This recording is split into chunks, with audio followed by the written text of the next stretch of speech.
Macmillan Audio presents The Goodnight Trail by Ralph Compton. Read for you by Scott Sowers.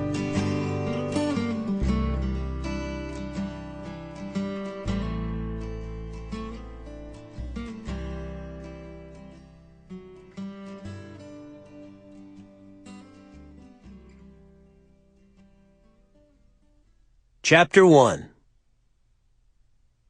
It was May 31st, 1865, 2 weeks after the burial of the assassinated Abraham Lincoln.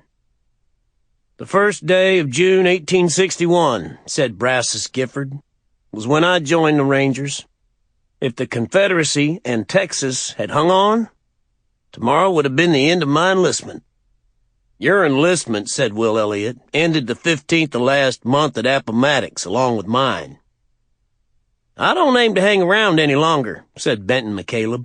"If the state of Texas has any final orders for me, it'll have to track me down." The night wind fanned the coals of their tiny fire, the resulting flame lighting the narrow confines of the coulee in which they had camped. Charles Goodnight wrapped his bandana around his hand and reached for the coffee pot, refilling his cup before he spoke. "I expect Bent's right.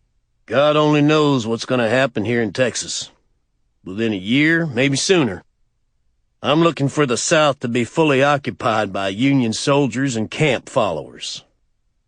"Maybe you got the right idea, Charlie," said Will, "taking a herd of Texas Longhorns north.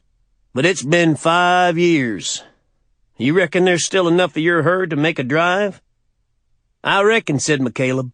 "If me and Will and Brazos throwed the little cash money we have into the pot, we'd come up with enough to feed ourselves for a while. Charlie, you trailed with us enough to know we don't start anything we can't finish. If it suits you, we'll raise a herd and join your drive." For a moment, Goodnight said nothing. These were men to ride the river with. Yet they seemed to accept the leadership of Benton McCaleb without a qualm. How many times had these two stood with him and fought to the finish against outlaws and Indians? They were closer than brothers. He offered his hand to Will, to Brazos, and then to McCaleb. Only then did he speak. "I expect you'll still be fighting bandits and Indians, but the wages ought to be considerably better. By this time next year, we should be on the trail. It'll take that long for a decent gather. We could rope and brand enough, maybe 300 or 400 for a drive this year," said Brazos. "That'd get us some quick money for a bigger drive next year." "Too late for that," said Goodnight.